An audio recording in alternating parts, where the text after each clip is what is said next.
Only the houses and stuff of that nature. No, baby, you get it all, man. You get it all, man. Hey, you get it all. Socks and drawers and all, man. Hey, this thing recorded. Hey, look. Hey, we ain't said nothing out of line like some of these other suckers be saying, man. Man, look. Yeah. No, look, man. Yeah. I'm looking forward to it, man.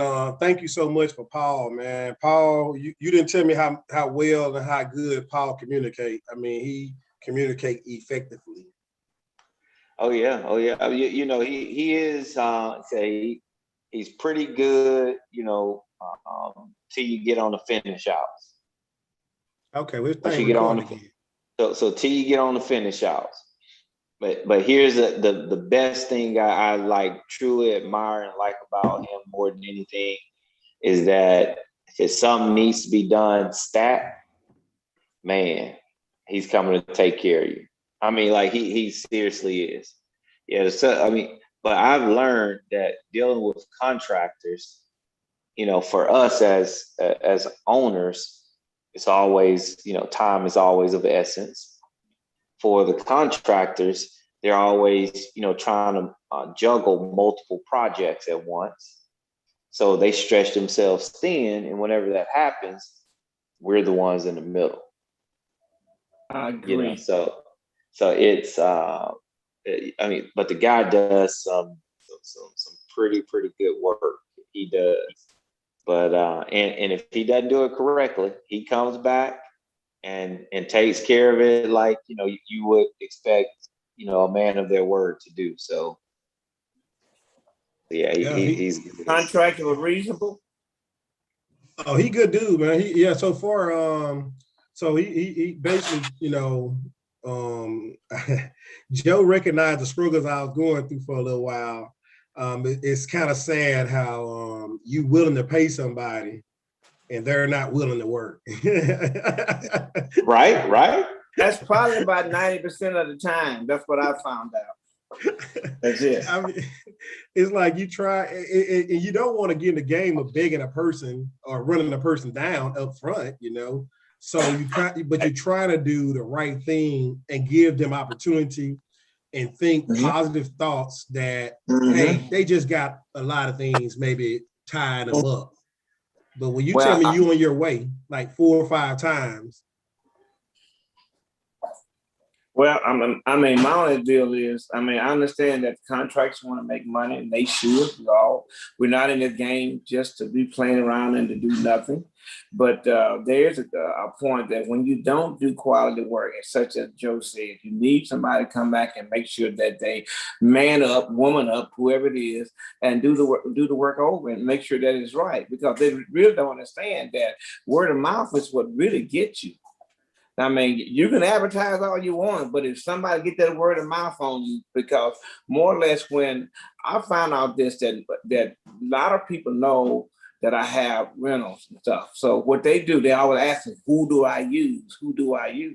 And I'm a type of person, if I've used you once and you screwed over me or you didn't do it right, you do not get used. I do not send you out to other people. And I tell them, do not use you. Okay. Now, whether they do or not, that's up to them. But I'm just saying, hey, you know, my job was not good. But the ones that I got a guy right over here right now. You know, he's my main plumber. He's been plumbing for me for what, 5, 6, 7 years? 5+. He said 5+ years. And I'm telling you right now, so I call him, he come. I ain't got no problem. If it's wrong, he gonna make it right. And that's what you want. You want somebody to be able to do that so you can recommend them and then you can keep them busy. And I also do this. If you're gonna hit me in the head, if you're gonna kill me all at one time, then it's just a one-time deal. But for me, if you want to come back because I have more work for you, then that must mean that you need to spread that, you know, $1 million off, you know, spread it out. Don't try to get it all at one time. You see what I'm saying? Because I'm like this, and this is just my point of view. Is if I find somebody who's been reasonable, then all I want you to do is just work because I'm gonna pay you. That's it. Yes, sir. Yes, sir. That's it. Everybody who worked for me never said he have not paid me. If I have, I got one person would probably say that I had one contract and he screwed up everything so bad, 3 months late, all that kind of stuff. And did I pay him? No, I did not. I paid him some, but I did not finish paying him because, dude, you had 30 days to do this. You took 2 months extra. I lost this deal on the house. So, hey, we both got to take a hit on this. You and me. That's how I feel about it. Take me to court, sue me, do whatever you want to do. I don't care, but hey, I'm not paying. That's it. Amen. Amen. I feel about it. But most of the time, 95% of the time, the people who I've dealt with, they work. And because I just tell them up front, hey, I have no problem in paying you. Do you have a problem in working? That's it. That's just my tip. We got a person with an iPad. They got their hand up. You want to speak? Go ahead and unmute yourself and speak. Maybe they accidentally did that. Hey, this is Keontae Ivory. What's up, Ivory? Why you on the iPad?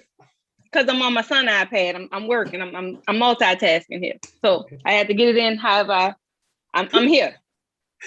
So my question is it offensive as a contractor?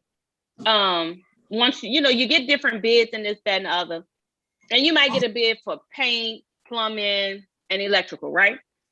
So is it offensive to the contractor if I say, okay, I'm only going to go to you for plumbing, but I'm going to use this other person for paint and this, that, and the other? I mean, well, go ahead, I got a quote. I got a quote for all three of them. I'll let you guys go. Well, I tell you like this. For me, I'm going to put it this way. All I need you to do is what I need you to do.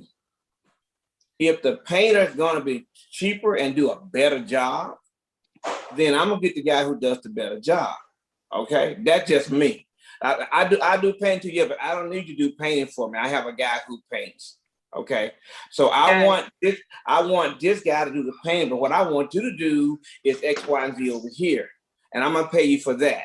Now, if we get to a point where I'm tight, and the guy said that I can't get my other guy, then I might want to try him out. Because I know that you do sheetrock well, but I don't know if you do painting well. I don't know if you do roofing well.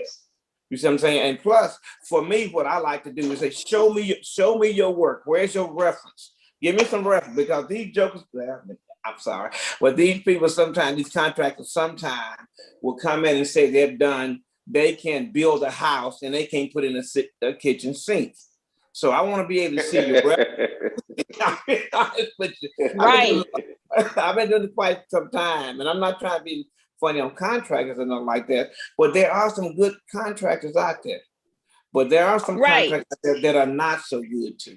Okay. Right. And we went from should we work at a contractor that basically subcontract everything out, or should we just go to a person that, hey, I do paint, that's all I do, I specialize in this, I've been doing it for years, you the subject matter expert.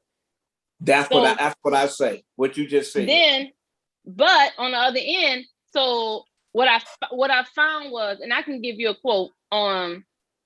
I had a property that was 5,000 square foot, fourplex, 5,000 square foot.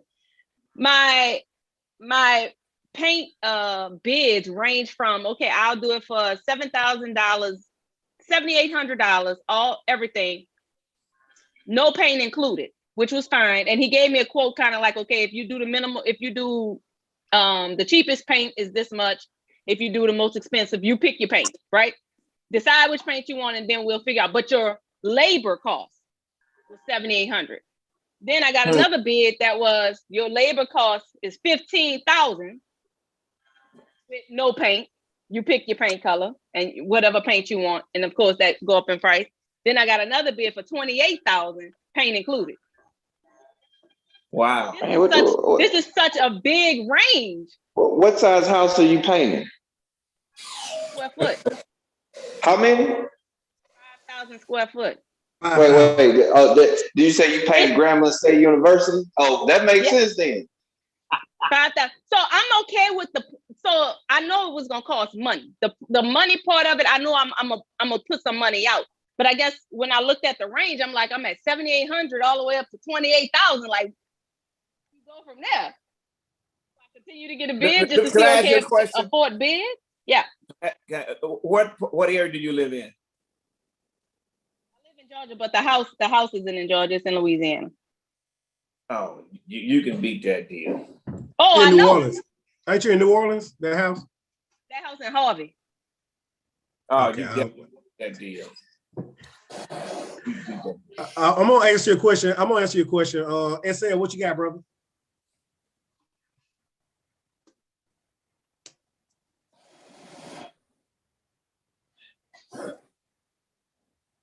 Okay, I get SL, your hand up.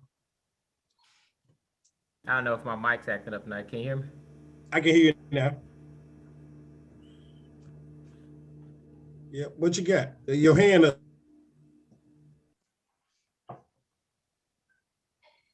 Nah, I can't hear you. Yeah, something going on with my mic, so I don't know if you can hear me. Yeah, I can hear you now.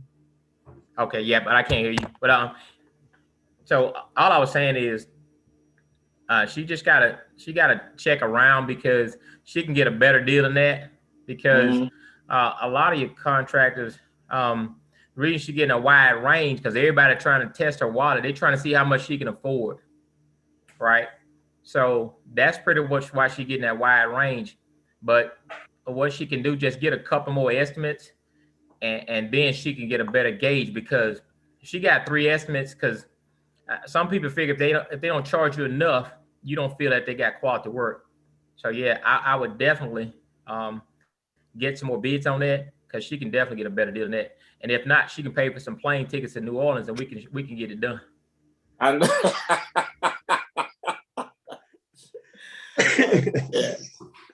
All right, so look, here's my answer right here. To answer, I think your question was, is it good to go with one person that can do it all, or is it better to get each person as good at what they do and let them do it? So it matters about the time. All right, if you have a time span that you want something done, that's when that really matters for me. You got a general contractor and you have a project manager. If you have a project manager that can manage individual workers, like a plumber that does it only, the painter that does it only, does the drywall only, the other person that does the landscaping and all that stuff, and the other person that does the electric work, and you got a project manager and not a general contractor, then that definitely is a way to go. If you have a time span where you want everything done and you don't have to worry about somebody being on a job, working 2 or 3 jobs, and then say, okay, I got this done. Now I got to wait on this person to get over here and do this. I got to wait on this person to go over here and do this. That's the problem when you start using a lot of individual skilled people in one area. So a general contractor kind of manage that on their own and they make it happen for you. Now with the price range, you like SL just said, everyone else said, you got Angie, you got Home Advisory, and then you have word of mouth, and then you have Facebook and Twitter and Instagram where you put out there, hey, anybody know any good painters? And then just say, if you know any good painters, plug their names in on the list, right, on Facebook. And that's a way to build your list of this for everybody. This is a golden tool for all the people that want to get into real estate and haven't started. This is a way you build your list up of people that you can use right off the bat.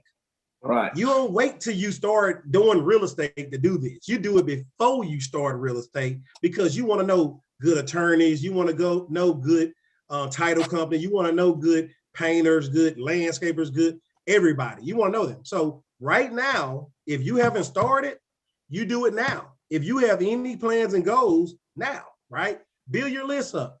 I've done this before. If you go to my Facebook page, you got to look back. You'll find where I put some stuff out there like that. Hey, anybody know any plumbers? Anybody know any electric? Each day, each week, I just go about putting it on there in the morning time and let people just put their things on there. And then I go back and I just write it all down and put a notebook. So that's one way. Next way you can do it. Go to your county, state office of permits. Go to the permit office and you go and ask who been pulling permits in the last 30 days or 90 days, 30, 60, or 90, right? So if you want 30 days, that means you go in there, you write down who been pulling permits. That means they doing it legally, they doing it the right way, and people are using them, right? And you see them having like 5 or 10 people. One person got like 5 or 10 people. Then you see this one person with one, you know what I'm saying? So you go with the one that got the most, and then you just call and you ask questions, or you set up a time. Let me tell y'all, after this one, this is my last golden ticket for everybody, right? So, because this ain't my night to be teaching. All right, last golden ticket. This is the ultimate way to get the best price on any job at one time. You write the scope of work out, label everything you want done. Mm-hmm. You leave a space for them to fill it out and put their numbers in. You provide the papers at the location, and you invite everybody over at the same doggone time, all at once, to go on a job and bid on a job.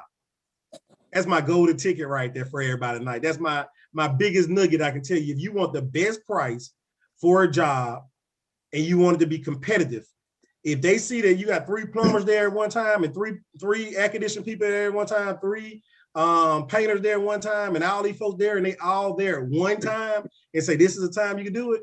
If you could do that, they all see they got competition, and they're gonna give you the best price 9 times out of 10 if they want your business. Not only that, to add to that last sequence of events that you said, I've even had them to write out the contracts, whatever I want them to do. And I just, hey, this other contractor said they can do it for this price. Okay. And I'm always lower. The contract said 7,000. I'm gonna say the contract said he can do it for 3,500. You see what I'm saying? So I'm trying to see, like they tested my waters, I'm trying to test their waters as well. So Right. Okay. Did I answer your question? It does. Thank you. All right, cool beans. Guys, look, it's 9:19. Wow, 9:19. Look here, on my time, 8:19 for most of you. So guys, thank you so much for joining us tonight. We have a treat, we have a treasure. We have a young man that has been mentoring me for quite a while now, from the military to recycling clothes to Mastermind introduction and what is a Mastermind group, to real estate business 101, to how to get loans, how to get paid, how to do this, how to do that. Y'all have Lieutenant Colonel Jones, retired Army Reserves, here in effect to help us out, learn more, right? This young man, when I tell you that my dad told me about how he's been a worker bee, a man about his own business and don't care about what nobody think about him, years before I was even thought about. He worked with my dad for a while, and then now I came down as a young buck, and I got a chance to work with this young man, and he's awesome, y'all. He have so many credentials, I won't even name them all. I would say this. He's and people don't like to be known, well, people like to be known as jack of all trades, but when you do business with people, this, I guess I'll give you another nugget. They don't want to know you as a jack of all trades. They want you to know you as only an expert in one thing. So a jack of a trade is a great thing to be, but whenever you're working with an individual or a group or something, they just want to know you're great at this. So tonight, he is the best business management of business credit. That's what he do. He know how to use credit cards for his benefits. He know how to use credit cards in ways that you may haven't heard, and he know how to introduce the business to you, right? And what I'm going to do is I'm going to go off the mic. I'm going to give it all to him. I'm going to turn my screen off. And then when I join back in, it probably just be for a little question and answer and to help you all, entice you to ask questions, or probably to just encourage more turnaround a speech about something he probably bring out that I think is a highlight. And that's just opinion, maybe a highlight, may not be a highlight, maybe some of you already know, but I just want to encourage the conversation to keep moving forward so that everybody can get much, much, much out of what we're going to give tonight. So with that being said, Lieutenant Colonel Jones, you ready? Boy, I'm scared now with that type of introduction. I don't know what to say. I mean, I'm kind of lost for words. You sure you want to continue on, teach the class? I don't know. Hey, welcome everyone. Thanks, and I appreciate it. And I just try to do my best with what I have. I believe in excellence, and I believe in giving excellence. So today we're going to talk a little bit about credit, and actually we're going to talk about the 5 C's of credit. Some of the things I think that you might need to know We'll probably talk a little bit about authorized users, and we might get a little bit about credit cards too, depending on what time that we have and what we need to do. I'm willing to answer any question I can. I don't know it all, but whatever I do know, I'm willing to share and to let you know some things. So first of all, I got one thing to say, and this is the quote, and I want you guys to look at the quote, listen to the quote, and stuff like that. And the first thing is billionaires lose millions to become billionaires. Millionaires lose thousands to become millionaires. Broke people don't want to lose nothing to become rich. Now, with that particular mindset, you have to figure out what category that you fit in. Millionaire category, the millionaire category, or the broke folks. One thing I like about this particular program that LT has brought in, he's bringing in a lot of people to come in and speak about their area of expertise. These people are coming in, they're sharing their knowledge, they're giving, their expertise and stuff for free. So you guys, I invite you to write things down and to ask questions and, just loosen up and just join in. I've always kind of like when I teach to have everybody to join in and help me teach as well. But remember that billionaires lose millions, become billionaires. Millionaires lose thousands to become millionaires. Broke people don't want to lose nothing to become rich. What it's saying is that make no difference what category that you're in. If you want to succeed, you're going to have some failures. But what we want you to do is be able to fail forward and not to fall down and can't get back up. Which leads me to my next question. And you can unmute your mic because I want to talk to you all tonight. You can unmute your mic. Then my next question, and I want you to think about this. I need some feedback on this. What would you rather have? Listen to me closely. What would you rather have? A, $2 million in cash. That's nice. That's a lot of money. All at once. B, $5,000 weekly for 20 years. You still don't have to work. Or C, an 850 credit score. Let me say it one more time. What would you rather have? $2 million in cash, $5,000 weekly for 20 years, or 850 credit score? I need about 10 people to talk to me and tell me why you chose what you chose. Talk to me. Shannon Pillow said 850 credit score. That's if you know how to use it. If you know how to use the credit score, yes. I don't know how to use it like that, so I would pick another one. Okay, well, what would you pick, Vince? The $2 million, 5,000. Well, I'll probably pick the $2 million because I know how to. I can flip that. Okay, so your reason for picking $2 million at one time because you'll be able to take the money and utilize it to make more money. Yes. Okay. Any others? I would do the 5,000. Why would you do the 5,000? Because I can invest and I have more risk, and if I lose it, I got 5,000 more coming the next week, and I can keep doing this. Okay, that's the way to look at it. Yes. That. But see, and over time, if you do the math, you're gonna have 4.8 million. So eventually, I'm gonna come up on that. Maybe 5.2 million. If I'm not doing it. See, the situation is. When you're going after properties and looking at getting properties, like Joe like the creative effect, LT like the things that he's doing, somebody else like the other things. So you have to do the numbers. And the exercise is the thing here. The main thing of exercise is just the numbers. I had a couple of people pick the 850 credit score. It's only because they have the knowledge and understanding what an 850 credit score does. When you go and get ready to get a house and you have an 850 credit score, or you buy a car, there's no down payment. There may be a 1% interest, and there may be no interest if you negotiate the price right. When you walk in there and you have an 850 score, the bank look at you that you are willing to pay the money back. You have paid the money back, and hey, you are credit worthiness. You would do exactly what you said. Now the $5,000 weekly for 20 years, that's nice. That's $5.2 million. But you got to get 20 years to get it.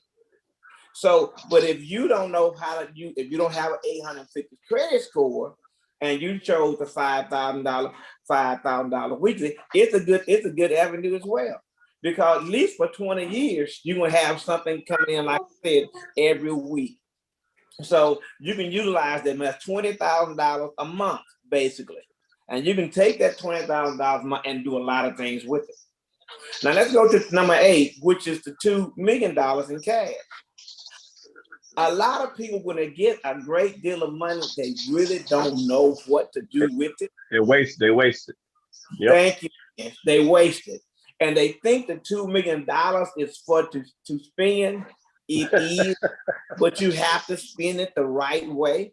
And the way I'm telling you to spend it, there's programs out there that simple people or common people may not know about.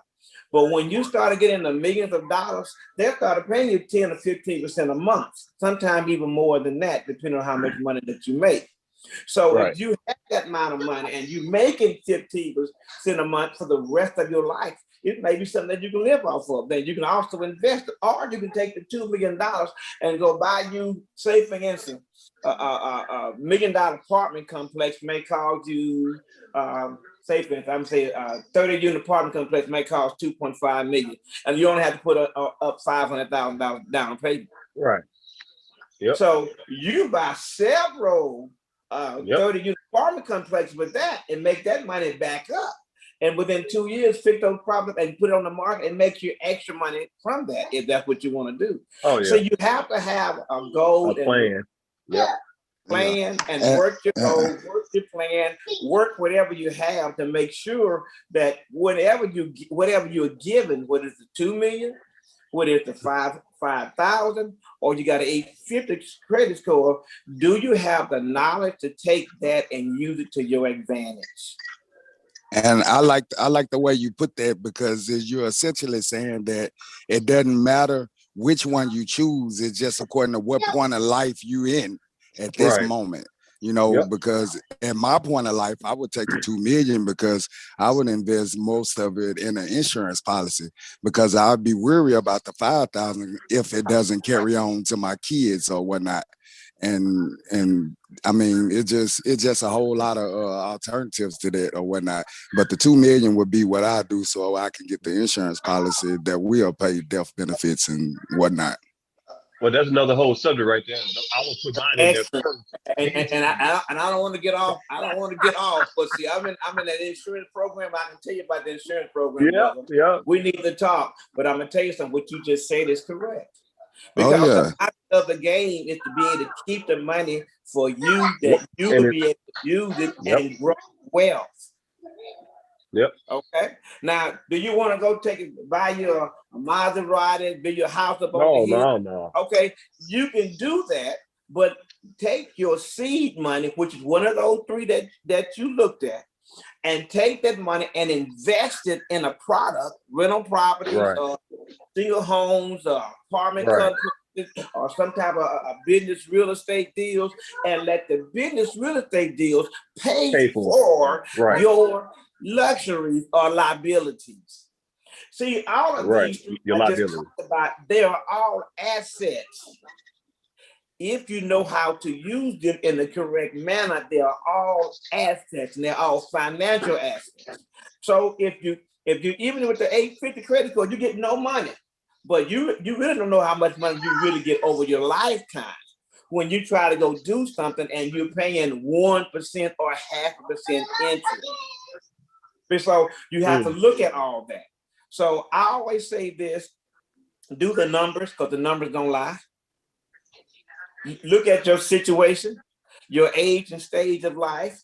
Look at your plans and your goals, what you want to do, and work those particular, which whenever you choose, into your plan. But one thing I will say, don't spend it frivolously. Right. Don't spend it frivolously. It is money. 850 credit score is money, just like $2 million is, if you know how to use it. Okay. Now, which brings me, are there any questions on that? Oh, no. Anybody else want to do any comments on that? No, I just believe it's great ideas. Everybody had ports. So that's right. That's it. That's how you look at different things. You talk to different people, you look at different with your brain start to work in different ways. So right. I like hearing it. Yeah. Well, these are just ideas that I just want to bring out. So those who want to be able to say something, make a change, or whatever case may be, that they can do that. Because a lot of times, see, one thing that I noticed about just common people, and this is just me, and maybe you didn't see the same thing I see. Common people only have 1 or 2 opportunities a year to get a lump sum of money. And that is when? Income tax check. So if you're trying to get into real estate and you get a $7,000 income tax check because of the kids and earned income credit, what are you going to do with it? Are you going to go out to the car dealership and tote the note and put down $5,000 on a car, which is $20,000, and you only got $2,000 left? You can take that same amount of money and get with Joe, and Joe show you some creative financing, and you can buy you houses, okay, that you did not build. Or you can get with LT. LT can show you some other different things, okay? Or you can get with Mr. Holmes, like he said, insurance, and he can show you some different things. So the object of the game is not to just necessarily use the money, but make the money grow before you use it. Remember, your money is just, the money that you get is only a seed. Your seed is supposed to grow. You have to put it in something to make it grow. Then when it grows, it produces its like kind. And the like kind is one tomato seed can produce approximately 15 tomatoes, 20 tomatoes on that vine. But if you take that seed, that tomato, and open it up, you got 100 seeds in there. So you can take 50 of those seeds and plant them again and get tomatoes, and you can take stuff and you can just utilize it for yourself. So that's the certain things that I kind of look at and I teach. So, but it's depending on you. But remember, work the plan your goals, use it wisely. Okay. Now we're going to talk about, for a few minutes here, we're going to talk about the 5 C's of credit. Have anyone heard about that? 5 C's of credit. 5 C's of credit. Well, I guess not. Well, we're going to talk about it then. 5 C's of credit are characteristics including integrity, work experience, cash flow to support your loan. Now, when you get ready to go get a business loan, this is what they're looking at. Okay, this is what the banks look at. They look at character, they look at capital, they look at condition, and they look at collateral. I repeat, character, capital, capacity, condition, and collateral. Those are the 5 C's of credit. And that's what we're going to get ready to talk about right now. Most of us on the line because we're trying to get we have a business, or we're trying to get some kind of business entity established. Some of us starting out may need credit. Some of us already have the credit. Some of us want to build our credit to a point that all we have to do is go and make a telephone call, and the banker says, hey, I'm cool, come sign the paperwork. That's where we all want to be at. We don't want to be at the place where we got to go and negotiate, got to bring all the documents in. I brought the documents in the first time.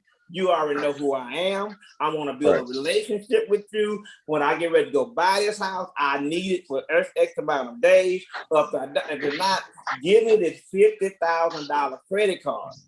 I can take the $50,000 credit card, do everything I need to do with the house, the roof, and the this, and that. And then if you want to sell that house within the next 30 days, have your buyers already waiting in line. So, and you can show it to them. I got 5 buyers waiting in line to buy a house that is not even ready. So once you do that, the house is pretty much already sold before you buy it. But you already have the money to fix it up. Okay, let's talk about character. What is character?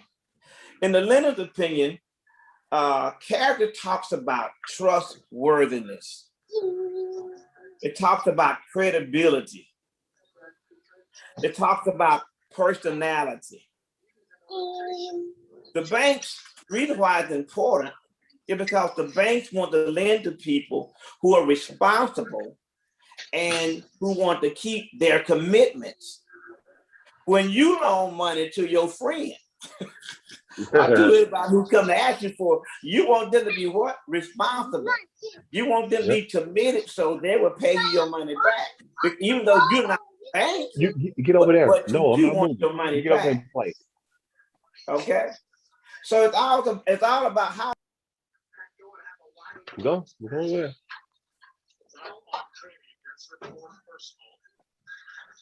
you look at your credit history. They look at your credentials, your references, your reputation, your interaction with other lenders. So this is how they determine what your character is. Your experience, your credit history, your credentials, your references, reputation, and interacting with others. You know, character is something that you can control and promote. You have the ability to control your own character. Okay? But only if you have a bank that's cared about relationships. If you got a bank that your local community bank or your credit union, which I love credit unions more than I love banks, because credit unions give you more money and quicker money than banks do. Okay? That's just personally for me. But if you have a local credit union or bank that you can build a relationship with, and LT had talked about this a couple of weeks ago, that he has a banker that he can call up and say, I need X, Y, and Z, and a bank does what he needs. We need those type of relationships when you're having a business. Okay? And because the banker wants what? The banker wants to earn interest, but the banker wants to earn your trust, and you want to earn the banker's trust as well. So it's a dual type trust relationship. Okay, you want to be to the point that make yourself somebody who they want to lend money to. That's what you want to be, because it's all called OPM, others, people, money. While I'm using the bank money as a low interest rate, I have my money over here working and doing something else, earning more soldiers. I send my money out in insurance programs. I send my money out and I got all kind of stuff. I'm sorry, all kind of private programs, and those programs are working for me. When I get ready to go buy a house or something, I go to the bank or I go to the credit union. Okay, or I go to my insurance program and I borrow that money because I want my personal money to be out there doing what for me? I work for it the first time, it needs to work for me the rest of my life. And if you don't have that mentality, you will soon go broke. Your money is you're supposed to work for your money once. And your money is supposed to work for you the rest of your life. Hint, hint, I'm dropping nuggets here from somebody. I'm dropping nuggets. Are there any questions about character? Because I'm going to move on to capacity of cash flow. And all that is just your ability to pay back the loan. Your ability to pay back the loan. The business should have a sufficient cash flow to support the business itself, the business expenses, and the debt, while providing salaries, efficiency to support the personnel and the expenses. So the situation with this, do you have enough money, or are you going to make enough money to cash flow? When they put the numbers down on papers and the bankers want to see, how are you going to pay me back? That's what I want to know. It's not the problem would I lend you the money. If the problem is, will you pay me back? And how will you pay me back? That's why they ask you for your bank statements. They ask you for your cash flow statement. They want to know any kind of incoming contract that you got. They want to know what you have personally in the bank. They want to know all of that, okay? They want to know the debt and liquidity ratio, the cash flow statement. They want to know your credit report. They want to know your borrowing repayment history. All of that is a part of the cash flow. Because if you don't have the ability to pay back, why would they lend you money that they know they're not going to get back? In token, when your buddy come to you or your girlfriend come to you and want to borrow some money, and you know for sure that they didn't pay back the money last time, are you willing to lend them money? Well, I know they in need. I'm gonna go ahead and give them this $500 because they in need. I know that I'm not gonna get it back, but I'm gonna go ahead and give them this $1,000. How many people does that? Because first of all, you're gonna say, hey, now we're friends, but I have to draw the line. Hey, look, this is the deal. You have to pay back the other money that I loaned you. What's the problem? We need to have a come to Jesus meet, so to speak. Okay, so you need to understand that capital and cash flow. Okay, so some online lenders may be more open to help you financially, to close the immediate gaps. They have a thing that's called, what they call now, a gap loan, that I've used before as well. So it's like this: I got the money from this lender right here. I got the money from that lender right there, but I'm missing a gap in between. So I got a gap loan to help me bring all the whole deal together. Okay. So if you focus on local banks, pay down your debt as much as possible, because when you pay down your debt, your credit score normally goes up. Now, let me talk about that just a little bit. There's a difference between your credit score and your loans, your car loans, your furniture notes, your house note, your loans, and your secure loans, which are at the bank loans. That's different. Now, when you look at credit score, this is what I found out, that they normally judge you by the unsecured loans, which is credit cards or revolving charge. So when they want you to have history, they want you to have mixed credit, they want you to have all these things going on. But I found out what affects my credit more is credit cards. Because with credit cards, I found out that my credit cards are unsecured. That means if I default, they can get nothing. So the credit cards weigh a little bit more on your credit report than your house or your car, because they can easily come in and repossess your car or your home. So make sure that you pay down your debt before you apply. Also, calculate your cash flow so you know what it is. So you know what you need. Before you go to the bank, don't let the bank do all the work for you. You make sure when you get there, you have everything in decent and in order, that you know that you can present yourself. It is just like you selling yourself to get a starring role in the movie. That's the way you should operate your business. You should know the numbers. If nobody else knows the numbers, you should know the number. Nobody should know no more about your business than you do.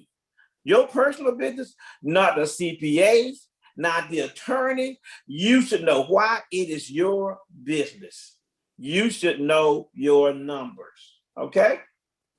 Which leads me to the capital, which is my third point.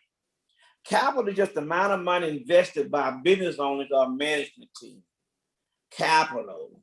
Banks are willing to lend owners who have a vested interest in their own money into a venture. This is what I call skin in the game. Whenever I have someone to come with me, they want to do a deal, I want to know how much skin they have in the game. Because if you don't have any skin in the game, why are you using my money? Okay, because if something happens, we get in a crunch, you can easily walk away because you have no skin in the game. You have nothing to lose. So the banks look at the same way. Well, you want to start this business? We're only going to do 80%.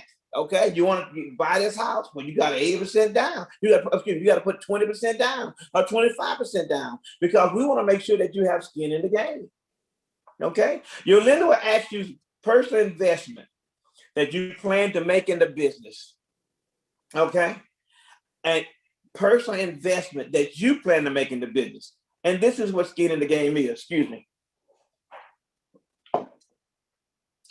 Because not only does injection capital decrease the chance of default because you have skin in the game, you have something to lose, but your personal contributing personal assets also indicate that you're willing to take a personal risk for the business sake.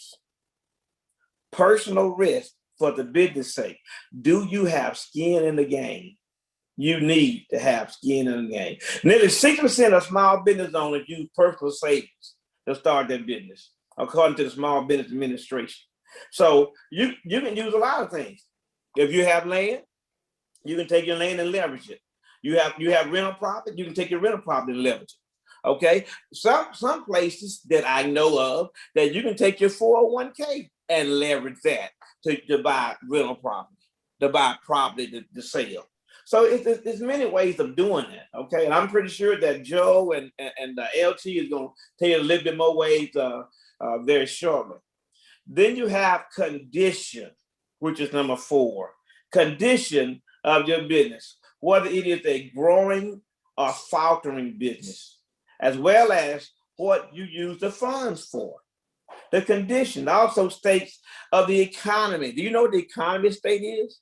Do you know what the industry trends are? Do you know what the factors that are affecting your business before you go? Do you know what the housing market is? Do you have a plan of action A, B, and C?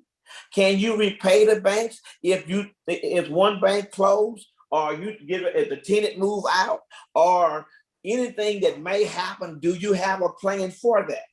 You need to have a plan for that to ensure the loans are repaid. Okay, banks want to lend money to business operating under favorable conditions. Are favorable conditions? Why? They want their money back. Simple as that.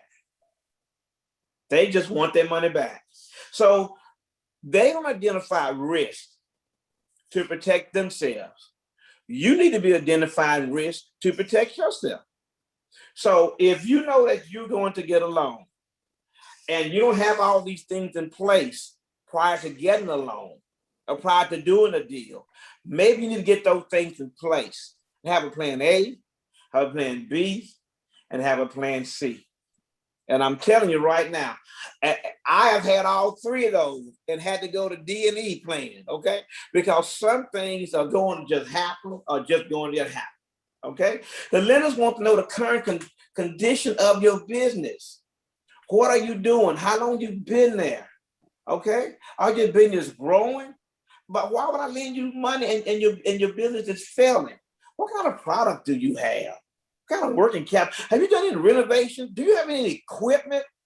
Okay, I need to know all this kind of stuff before I lend you my money, because if you have equipment, then you have collateral, and we might be able to lend you a little bit more money if you got a collateral.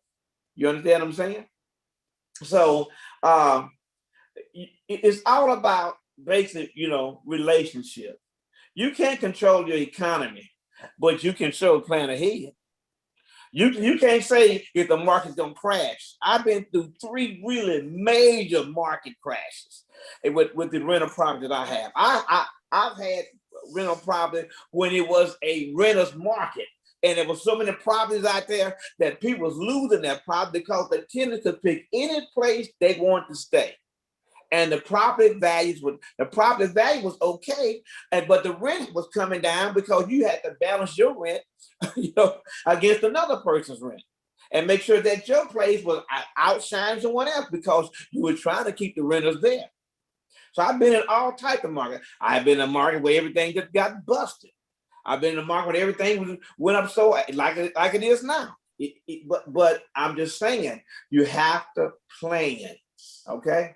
And make sure that when you plan, that you got, as I said before, that you got more than one, okay? Banks will always be happy to loan you money when you don't need it. Now, I bet you, you need to write that down. And what do that mean? I get credit cards in the mail all the time, $50,000, $100,000. We just want to do business with you. We just want to do business with you. Yeah, I know you want to do business with me, but you didn't want to do business with me years ago when I needed that money. Now you want to do business with me now. So what I do though, sometimes I take it and sometimes I don't, just depending on what it is. Okay, but banks will always be happy to loan you money when you don't need it, because when you don't need it, they know that you are doing well. So and they know that if you don't need it, that you will always be able to pay them back. And the truth of the matter is, I say this: if anybody loans you money, take it. You don't know what you're gonna need from this day to next month, or even in the middle of the summer. You don't know. But now, again, if you do take that money should be targeted towards something. If you're gonna put it in the bank and let it earn the small amount of interest, don't touch it. Okay, but if that money is not targeted towards something, you would normally spend it. Most people will. So they look at that. Banks is always have to loan you money when you don't need it. If the conditions work, they may reduce the credit line or take it away. But at least you have some cushion for a while before things go downhill. And you need that cushion. You always need the cushion. If they're gonna give you the money, I say take it. Well, you'll give me $1 million. If I can't pay it back, give it to me. I bet you in 3 months, that money would be paying itself back. Because I've been on about an asset that to pay the liability, which is the loan, back. And after the liability is paid back, that rest of that money comes to me. Okay. Last one that I'm gonna talk about is collateral. Collateral. Now, for collateral, let's talk about collateral. How about that? Yeah. Assets are used to guarantee or secure a loan is basically collateral. The collateral is say, okay, well, Mr. Banker, I have this house over here, and I'm gonna leverage this house over here to buy another house there. Okay, and the banker said, well, your credit might not be so good, but you have a tangible asset that I might be able to use just in case you default on this loan. And the banks are not in the habit of holding property. They're in the habit of making money off of interest and fees. Remember that interest and fees and other type of investments is where they make their money off of. They don't want to make the money off of holding the house. It's too much work. Okay, what work? You got to keep the yard up. Okay, you got to keep the lights on or the water on. And that's money is coming out of their pocket. The utilities are money coming out of their pocket. But what about vandalism? Oh, I got to keep insurance on the house. Or I got to pay the tax on the house. So they rather get rid of that house rather than keep the house on their books, because dead money on your books don't make money. Dead money on your books don't make money. If you have a program or a process or a business or a home that is not making you money, you need to regroup, revamp, or sell it. Because each house has to be able to, this is my philosophy, this is how I operate. Each one of my houses has to be able to pay for itself. Has to be able to pay the taxes, has to be able to pay for their own insurance, has to be able to pay the repairs. Each one of the houses need to be able to do those 3 things: taxes, insurance, repairs. Okay? And a note. I don't have a note, so that's good for me. Well, one, I got one note, sorry. But most of mine, I don't have any notes on. So it needs to be able to pay for itself, because then if it pays for itself, then I'm getting a profit. Okay. So, and then I can go to my credit union if I want to, or my bank if I want to, say, hey, I want $100,000, or I want to leverage this property. I want to get $200,000 off these 3 properties. I want to do this X, Y, and Z, or whatever case may be I want to do. And they see that my credit is good. They see that I've been paying my bills on time. They see that the house is fixed up, is in a decent neighborhood. I have a good possibility of getting what I want. Then I can take that money as collateral and use it to buy other different things. So if you have a house, you can take your own house, okay? And if you have collateral in your own, equity in your own house, you can borrow the equity out of your own house to go buy you a fix and flip. Okay? You can do that. Pull the equity out, buy a fix and flip, sell a fix and flip, pay the money back. Or else, take the money and go buy something else. Then take the money and go buy something else. Then take the money and go buy something else. And you'll be building your portfolio. Everybody with me? Yeah. Everybody with me? Yes. Good. Yeah, we're good. with you. Great. Lenders will consider the value of the business assets, which is collateral, and the personal assets of the guarantor as a secondary source of repayment. That's what I mean. If you can't pay, you can't stay. This is my philosophy to my tenants. You can't pay, you can't stay. Nobody lives for free, not even me. Okay, that means I have to pay my bills. You have to pay your bills. And we know during this time of COVID, it's a little bit different, but hey, we're doing what we can do to make sure everybody's happy. So, but they use the collateral to guarantee the loan. That's basically all it is. The 5 components of credit can help you understand the owner and the business and determine your credit worthiness. Okay, and that's what you want to be able to do before you go into a bank and to get a loan. You want to be able to look at those 5 things, have a plan, have it written down, have it right now. And so when you go in there, yes, I have this form. Yeah. Well, here I got my 2 or 3 months of statements. Oh yeah, wait. Here, this is how much money I have in the bank. Oh yes, well here's my credit score right here. Here, this I have everything in line. Even though they're gonna put it on credit score, but you need to have everything in line before you go there and try to borrow money. Remember, OPM, others people money. Why other people money? Because if you default. Hold on, let me say this again. Other people money in business where you're not a personal guarantee. So if you're not a personal guarantee and you default, it is totally on the business and not on you. Yep. Okay? Correct. Is that correct? Oh yeah. Are there any questions right quick? I'm going to go into authorized users here just in a minute. Are there any questions, comments, concerns? That sounds good. You right on. You right on. All right. Well, this is what I'm going to talk about. I'm gonna take pick it back before you go there. And I'm going to talk about authorized users and trade lines. Do anyone know what an authorized user is on the trade line? Somebody tell me, LT, don't say nothing. Somebody, Joe, don't say anything. Somebody tell me what is the authorized user on the trade line? And why is it important? An authorized user is someone that you allow to use that particular credit card or trade line to make purchases and make charges and things like that. Good. Or you're saying they can She or not on use to it. it. She on stuff. I'm sorry, Yeah. repeat that. Kind of went out. It's the same thing she said, but it's not like I did it before, and I let somebody sign on to my card, but I didn't give them the card. But to help build their credit, I sign on, let them be sign on to my card. So they was authorized use on my card. But I didn't get a card to them. You ain't trust them. Smart man. Okay. I know I like his this for some reason. But you that's might as well also have a this good fun. way. We got to be here by another 20 minutes or so. Go But ahead. I'm that's sorry. also a good way to build your children's credit as well. Don't give them the Yes, credit it is. card, We're but gonna make talk them about that as authorized well. users so you can build their credit. And Right. you are so Right. correct. And most people don't really understand or neither use that as well. But you can. You can build your children's credit. I said online about a couple of weeks ago, one of the better ways of building your children's credit, I don't care if they're 2 years old.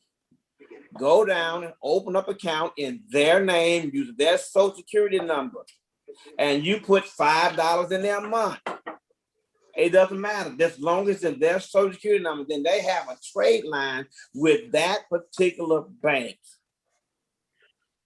That is an open trade line. Yep. Not Is authorized it a user. regular bank account you're saying to do that with? A regular bank account. My granddaughter is 4 years old. She don't even know what a bank account is. And she has one. And she's been having one ever since she was 1. Understand that by the time she get 18, she have 17 years of credit. Mm. Come on, guys. We talk about building wealth. How do you build wealth and leave a legacy for your family? You have to start early. You have to start early. Take your kids to the bank. When you do transactions, make them fill out the check. Make them pay the bill. Get them a bill to pay. I don't care if you got to give them the money. Give them a bill to pay. Teach your kids early how to do things so when they grow up, they won't be insufficient with money. Right. That's the best word I can use. Insufficient. Meaning that, and some of you on the line know that your parents did not teach you about money. That don't mean their parents were bad parents. It just means that they didn't teach you. They can't teach you what they didn't know. Right. Now you know about it. You can teach your kids how to teach your kids about stock market. You know about stock market? You can teach your kids how to do that. Give them $5, give them $10, let them go out there and do a stock. Okay. Teach your kids how to buy a house. Hey, I took my sons with me when my sons was small. And they jumped around playing. I shut up, boy. But they was in the business room. They was in the room with me, learning. And I'm telling you right now, even though that they were playing, they got it because they're talking about it now. Some of the things that they want to do and how they want to do it. It's because they saw me do it. And we're leading by example. So when they see you do it, when they grow up, they mimic and do the same thing that you normally do. And you want them to have good money habits, good management money habits at an early age.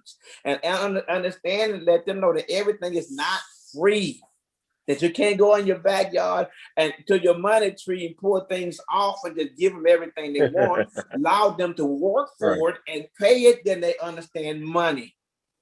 Okay? I don't know why I got on that subject, but somebody must have needed that. Okay, we're talking about trade lines. Okay, trade line. Trade line is exactly what you said. Okay, they can be revolving accounts, revolving charge card, or they can be credit cards. Okay, trade line can be a bank account. Okay, it can be a mortgage. It can be everything. Okay, so what you're doing here as an authorized user, you're doing something just a little bit different. Okay, so say for instance, if a person wants to buy a car and their credit score may be a 580, you have a $30,000 credit card. You can put them on as an authorized user, wait about 21 days, sometimes it may take 30, okay? Their credit score would automatically increase. Now, when you get ready to buy houses now what the mortgage companies are doing now, they're looking at that. Who is this person? Why are you authorized using that person? Are they your family member? Are they this, they that? How long have you been doing that? But when it comes down to buying furniture and cars and small amount of things, they really don't look at that so greatly. But when you get ready to buy a house, they really do, because they want to make sure that you are credit worthiness and able to do exactly what you said you can do, and that is to pay the money back. Okay? Authorized users. What you do for authorized users? You go to authorized. If the person want to be an authorized user, you can go to them, or actually come to you. You place them on your credit card. We're going to talk about credit cards now. You go into Chase Bank. You go into the Chase website. You go into where it says add authorized user or manage credit card or something, manage whatever case may be. You go in the system and you just type the name in. You type the social security number in, and then you put an address in, which is normally going to be yours. Because if they send a card out, you want to make sure that you maintain that card and not them. Now, if you give an authorized user a credit card, make sure there's someone who's trustworthy, your mother, your aunt, sister, brother, husband or wife, there's somebody who's trustworthy, because when they get that card and they use that card, they are not responsible for paying the money back. You are, because you are the primary account holder. You only give them authorization just to use it. Okay, and basically, when they use it, it's going to boost their credit. Okay, if you have a card that has 10-year history, and you have somebody who's 25 or 30 years old, that's a great card for them. Because now, if they're 25 years old, it shows that they had credit at the age of 15. But if you got somebody who's 25 years old and you got a 35-year credit card, don't use it, because they wasn't even born then. Okay? So use something that's going to be more relevant for them, because eventually they're going to look at it. You got 35-year history, but you want a 25. How can that be? Okay, so that's some of the tricks of the trade that you want to do. You also do not give them that card. Please don't. Okay, remember that. Please don't. The card is going to come into that whatever address that you put down on the form. Okay, when that card comes in, because I do this myself, I have made several $1,000s doing this, and I plan to make even more. It's just something I do on the side for people who need credit, and you can sell your credit to people who need it for money. It is just another source of income. So if you don't make but $2,000 for this month, hey, that's $2,000 you didn't have. It only take about 15 minutes to make $2,000. I do it every month. So it doesn't matter to me. Okay? So it's just another way of making money. It's another way of building credit. It's another way of helping someone out. It's just another way of showing other appreciation. And then whatever funds they have, this is what I like about authorized users. Get a card that has what the word I want to use? Points.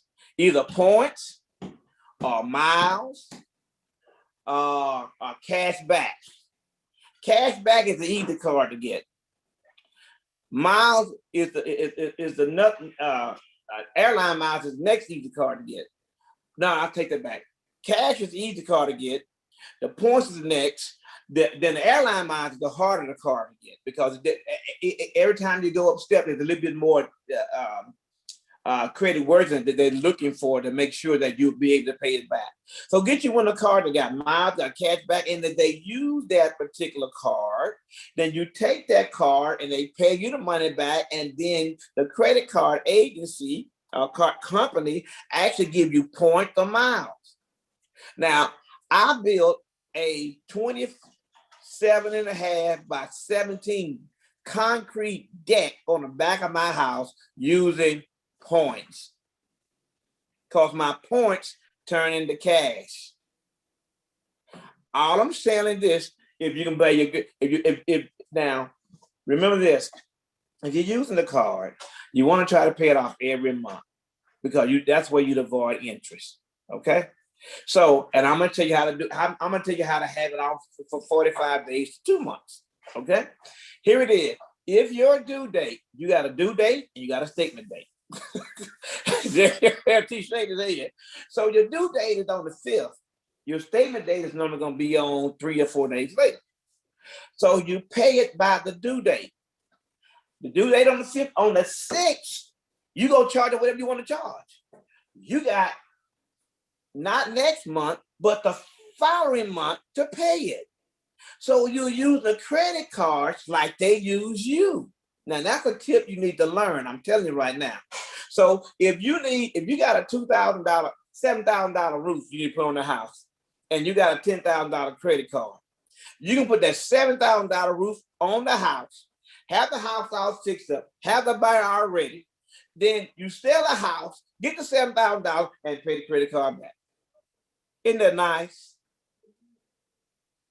That's nice. That's what you can do. And then guess what? You just got $7,000 worth of points or airline miles or cash back. So you want to maintain your credit as high as possible. Okay? 850 is the highest you can do on the FICO score. The lowest you can do on FICO score is 300. A good credit score is basically in the 700s, okay? A real decent credit score. 680 is okay, but 700 is a whole lot better, okay? And if you get a 781, then you're in the excellent range. 781, that means you can't go any higher, because even though you can't go any higher because you're in the excellent range. Your credit score can go higher, but you've already reached that excellent range and you can get just about anything you want. You get an 800 credit score, people getting you off like crazy. You get an 825 credit score, they'll come knock on your door and ask you, do you want to do business with them? Okay? I'm serious, guys. I'm serious. If you see some of the stuff that they send me, 100,000, we'll give you $100,000 of credit right now. And there are credit cards out there that goes up from 100,000 to $1 million. Credit cards. Okay? This is what I'm finding out. So, like I said, authorized users, know about them, know how to use them. And then when you get ready to take the authorized users off, all you have to do is go back in. Some of the cards will let you go back in and just remove the authorized user. Some of the ones you have to call the company and say, hey, please remove the authorized user. That's American Express and that's Chase. That's what they do. Okay, please remove the authorized user. But now there's a company out there right now that you can make about $24,000 a year doing nothing but authorized users, 30 to 40 minutes a day. Excuse me. You probably spend about an hour to 2 hours a month. So that's not bad, because you spend that much time watching TV, okay, a month. Okay, showering in the bathroom, okay? So if that I can't think of the name of the company, but I will have it for next month.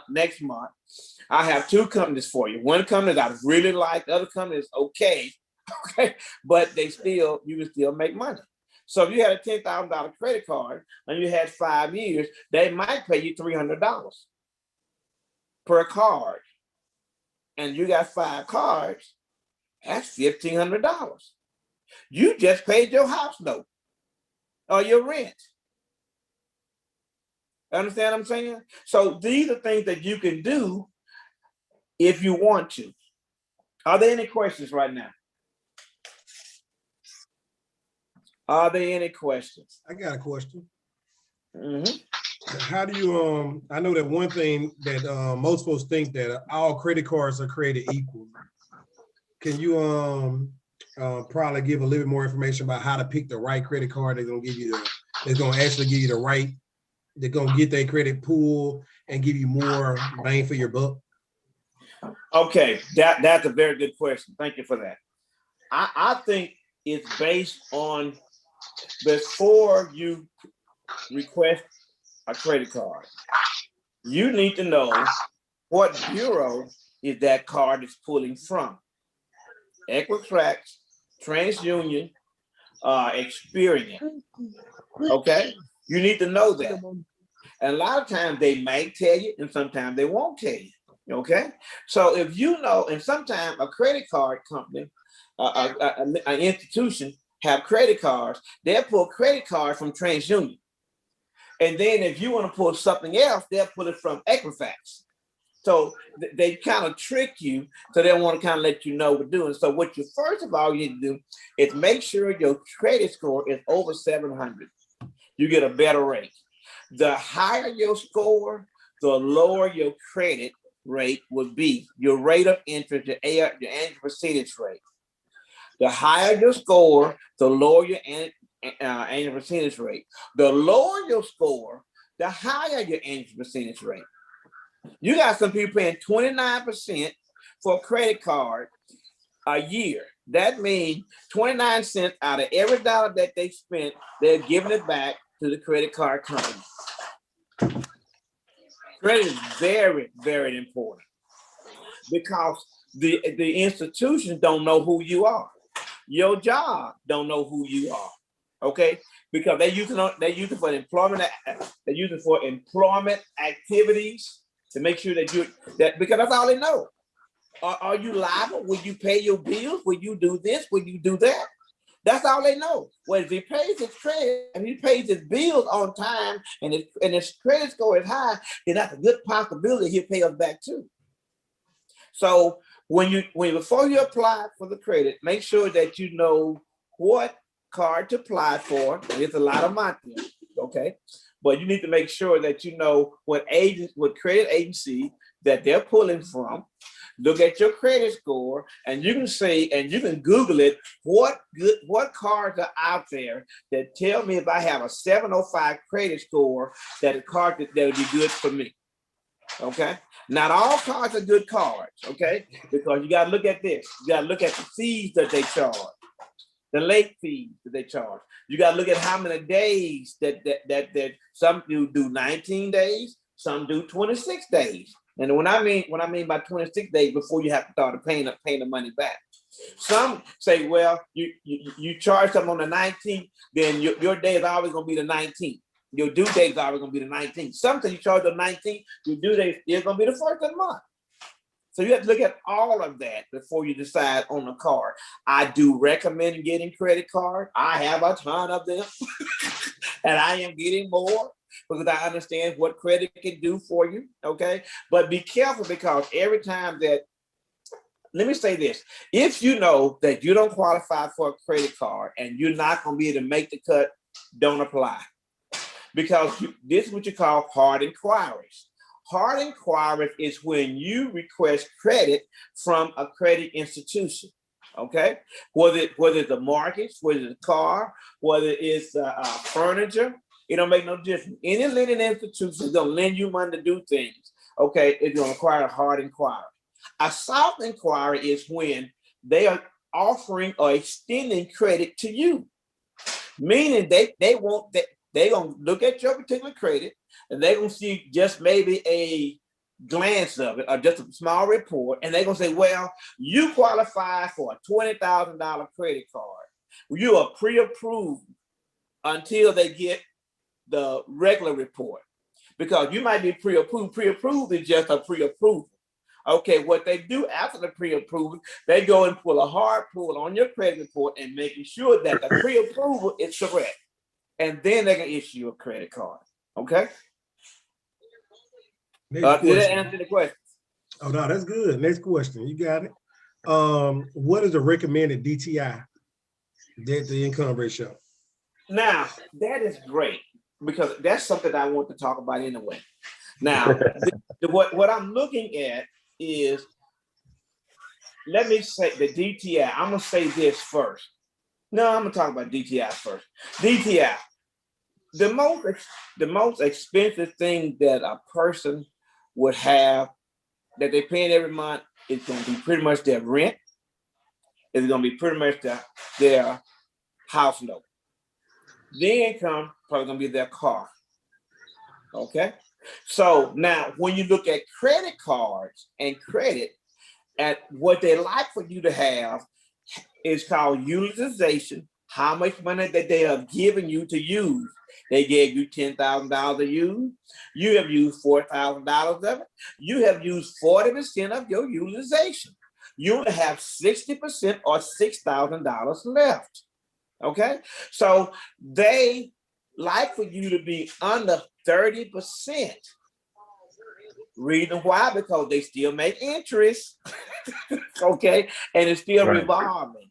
Now, let me tell you this. I like for you to pay it off every month. Use them like they use you. Okay, you get some type of points, rewards, or something like that.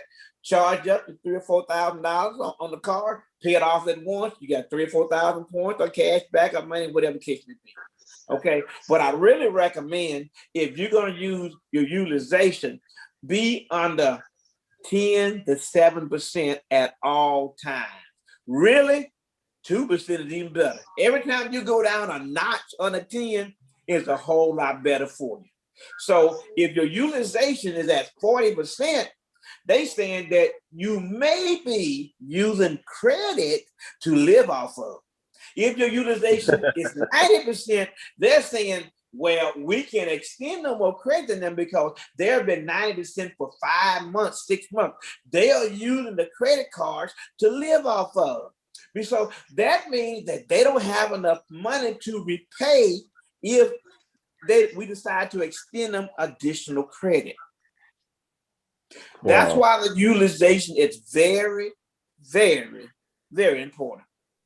So on that note, if you have a person that have no credit and they so happen to get a secured line of credit, we didn't talk too much about that secured line of credit. We talk about it on the kids end, but we didn't talk about it like in general. Okay. So that's one point that we may need to bring up too. However, maybe with them, do you think they need to pay it off every month, or do they need to keep a small, very small balance to show that they have a credit out there and they had a balance that they keep on paying on? What you think about that? Well, let's talk about secure line of credit. Okay, I talked about unsecured, but I didn't really talk about secure. Secure line of credit is only to say that your credit worthiness is not so great. What it means that before they give you a credit card, you will have to put up the money on the card. They're going to charge you a fee for putting the money in the card, and your interest rate is going to be high because your credit worthiness is very, very low. If you have a 500 score, you may not and probably would not get a good quality credit card. American Express, Chase, okay, Wells Fargo, Bank of America, good quality cards. Okay, you may not get those. Okay, but what they do for the secure credit, once you pay that money that they start you off maybe with $300, they go to $500, then they go to $1,000. And what they do is first, they give you 3 or 4 months, 6 months to give you $300. You have to put the money on the card. And then as you use it, you're using your own money. Okay. Then you have to reload the card again.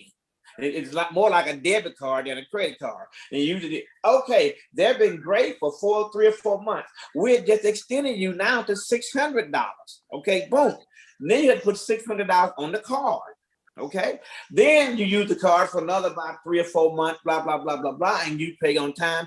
They'll extend it to $1,000.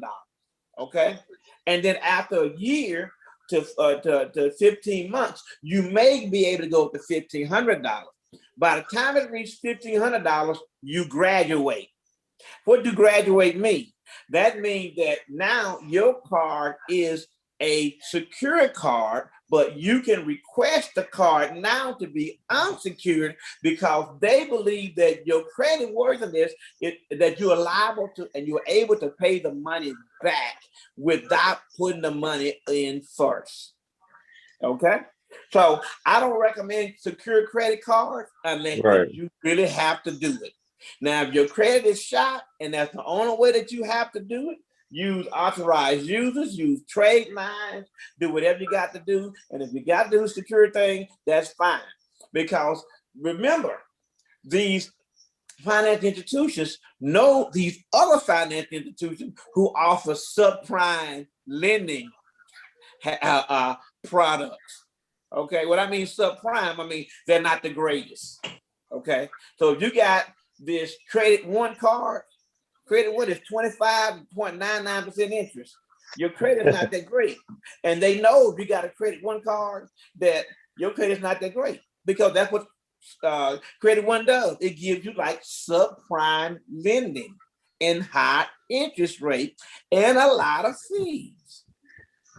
You understand what I'm saying? Hmm. So you need to look at each one of the cards when you get ready to get that. What I do first, when they send me a card in the mail, the first thing I look at the offer and the expiration date. The next thing I look at, I go through the fees. I want to know what your fees are, okay? And it's feasible for me to get that because I might have another card that I might want to get, okay? And I don't want to keep getting these hard inquiries on my credit. Although they can be removed through a credit repair agency, but I don't want to keep getting these hard inquiries on my credit. So I want to make sure that I balance it out. Okay, the $39 late fee. Okay, how many days I have? Okay. Oh, by the way, how many months they gonna give me interest free?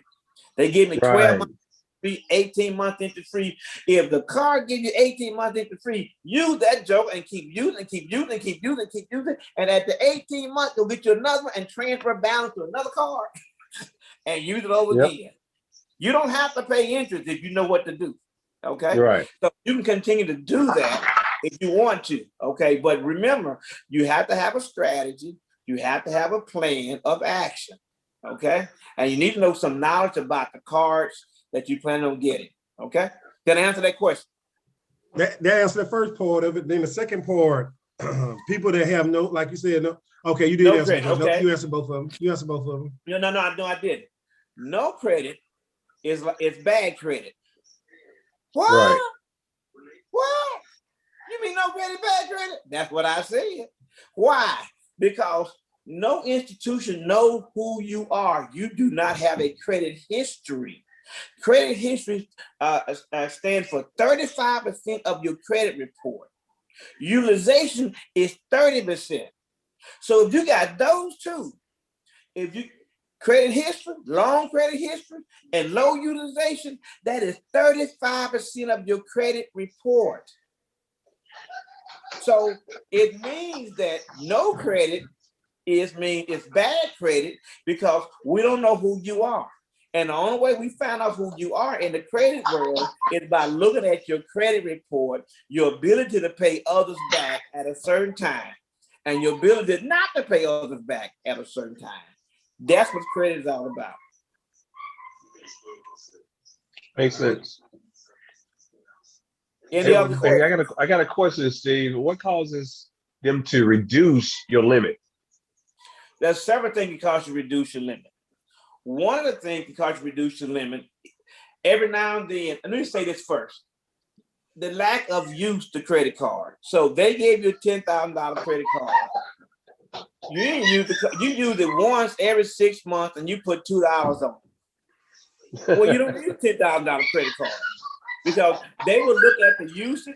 Now you have to use the card at least once most of them is once every 18 months. Buy you some gas, buy you dinner, buy your hamburger, something like that. I try to use mine every month and put one thing on because the credit card companies make money off of what? Every time you swipe, they make money. Every time you swipe, they make money. They charge the vendor 1.5 to 2.5% every time you swipe. So they want you swiping because that's how they make money. So you do less swiping, they don't make as much money. And that's why sometimes they do it. Another time they're caused it to reduce is that they'll ask you, is your salary still $100,000 a year? Oh no, my salary went down to 75.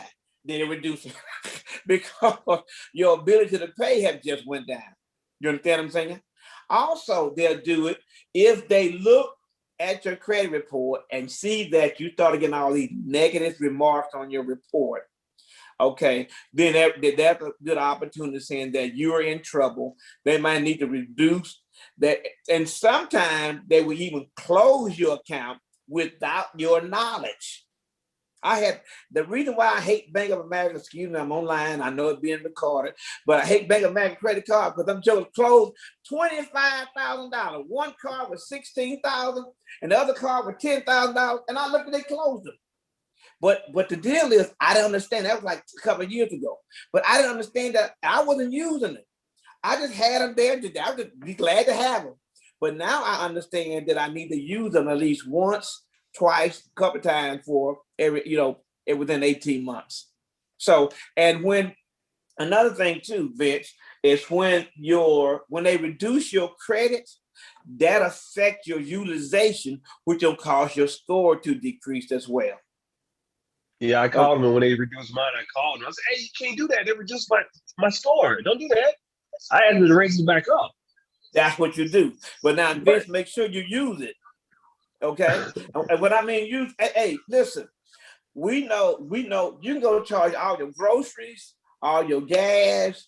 I charge all my I charge my groceries, my gas, my utilities, and all my rental stuff on a card.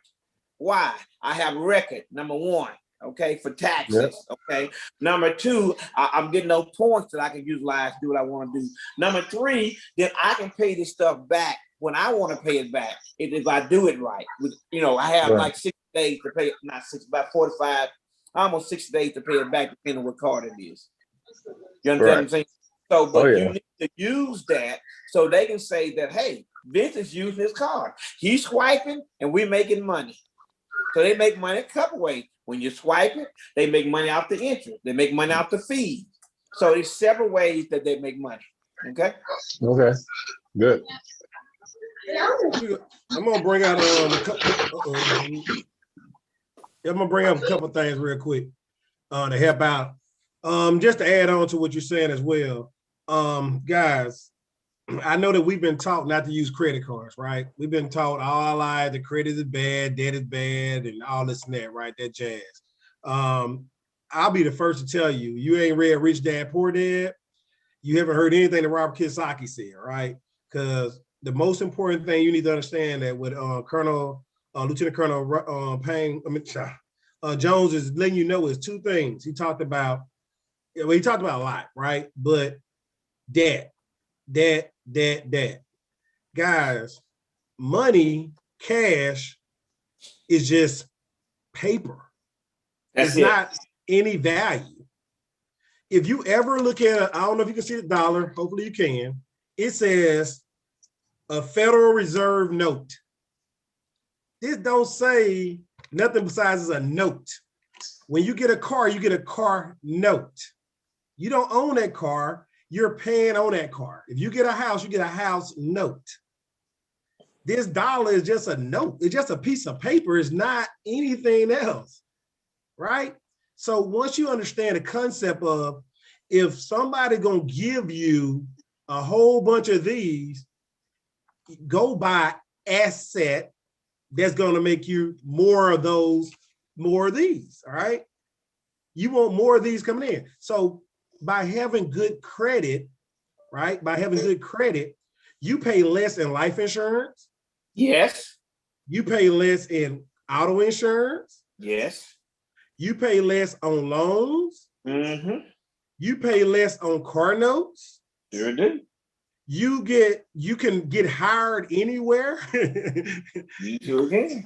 So it costs you not to have good credit. It costs you so much money to not have good credit. Why are you going out there paying Uncle Bob and Uncle Sue to fix your credit instead of going to a reputable business to help you fix your credit? It costs you so much money to pay these sideline people that don't have a reputable business to fix your credit, and then you talk about, well, it's taking them a long time, but they just took my money, or you went to them and you gave them your money. They got so many companies out there that can help you with your credit and get your credit on point, right? That's a point that I want to make sure everybody understands. It costs money to have bad credit, and it costs more money to go out people that's not reputable, right? You go to, hey, my real estate agent told me use this person, or my buddy told me use this person. Guys, do your own homework, do your own research, make sure that company got some stars, make sure they got some support, right? That's one thing I want to bring out to help out. Credit cards. Another reason why it's important. Now, I love the point that you brought about the interest-free for 18 months. You got to pay the minimum balance. You got to pay the minimum balance. I like the point you brought out. Hey, this is 50 to 60 days of free credit, right? If you pay the bill if you pay to buy something 1 month, you have a minimum of probably 50. If your credit card is every 25 days, I don't know, you got to check your standard, like you said, some 19 days.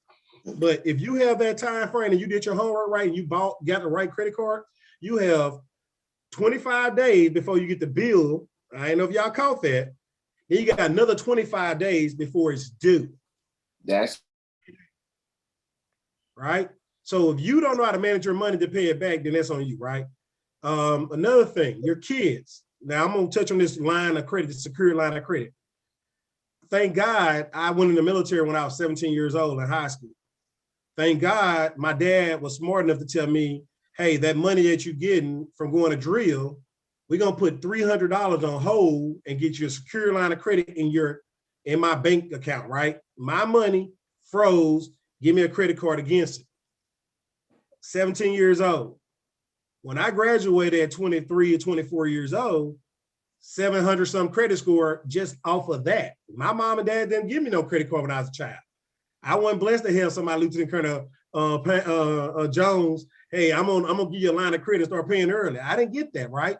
But my dad told me, hey, you're gonna put this money on hold and we're gonna have your secure land credit, and I want you to only buy gas with it. All I want you to buy gas and you pay it off every month. Buy gas, pay it off every month. And guess what? When I graduated in December 2003, asked my mom, she on the line, in April, I was putting a contract down on the house to buy a house off my own credit. I ain't need no co-signer. My credit score was A1. And in July 29th of 2004, I bought my first house. Graduated in 2003, December, put a contract down. VA was really slow. Wells Fargo was really slow. And it took a long time from April to July 29th. I bought my first house, right? So good credit matters, guys. You got to have it. And the most important thing, when you got a credit card and you're using the credit card for everything, you're tracking. Like you said, you have a record. You're tracking everything you're spending. So when I know that I'm buying food, I'm buying gas, and all of a sudden I'm like, man, I need to save some money. Look at my credit card bill. Man, I went out to eat this many days. Okay, I'm spending this much money. Okay, you know what? I need to eat it 2 days a week or 3 days a week. Cut it down. Oh, I'm driving and I'm spending this much money on gas. Look at my gas. Look at how much it's doing. And the credit card's so smart, they put it in categories for you.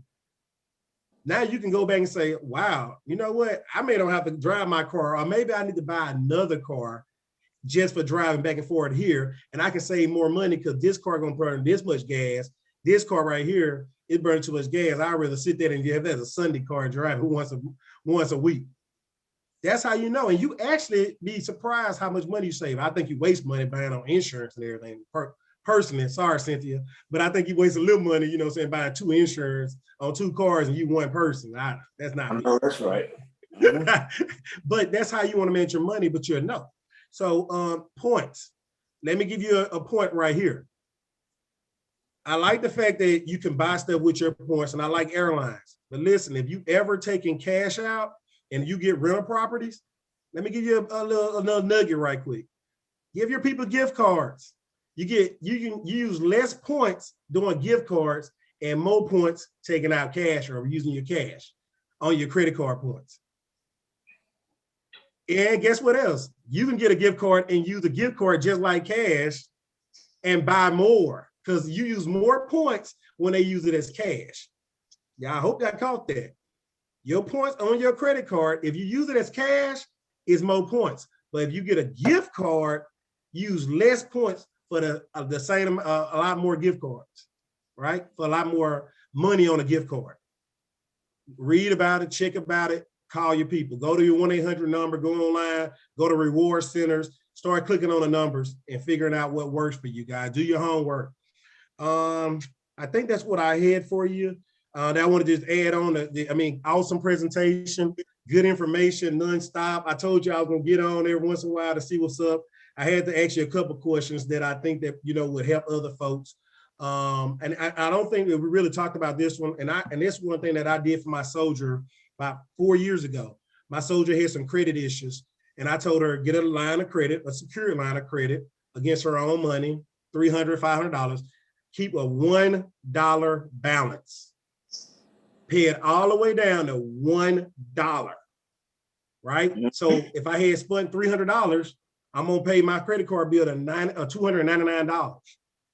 Keep that $1 balance to carry over next month. $1 balance, 29% of $1 is what? No money. 10% of $1 is still no money. 40% of $1 is no money, right? You're buying. But what it does is trick the system to make you think that you carrying a long line, like you got a debt out there. And it helps you out that you're carrying a balance over and you're paying on it. It ain't got to be a big balance. $1. She came back and gave me the biggest hug and said, "Thank you, sir. Thank you." That's all she could say, because she's like, "Really? That's going to work?" Listen, why don't you try it? Your credit already jacked up. What worse can you do? And she tried it and she was happy, guys. So that's another trick for anybody that have no credit. Get your secure line of credit to start off, or do the trade line. You know, you can pay somebody to get on their line, or you can do other things. Bottom line is you're going to pay for credit. Either you're going to pay it with a balance, or you're going to buy it from somebody else to get some credit, right? You got to do that. Either way. That's all I got. But look, I'm going to let you close it out. I'm going to go to mute because I got to, y'all see I'm drinking all this water. Got to go pay my water bill. Hey, are there any other questions? I thank you guys for coming on.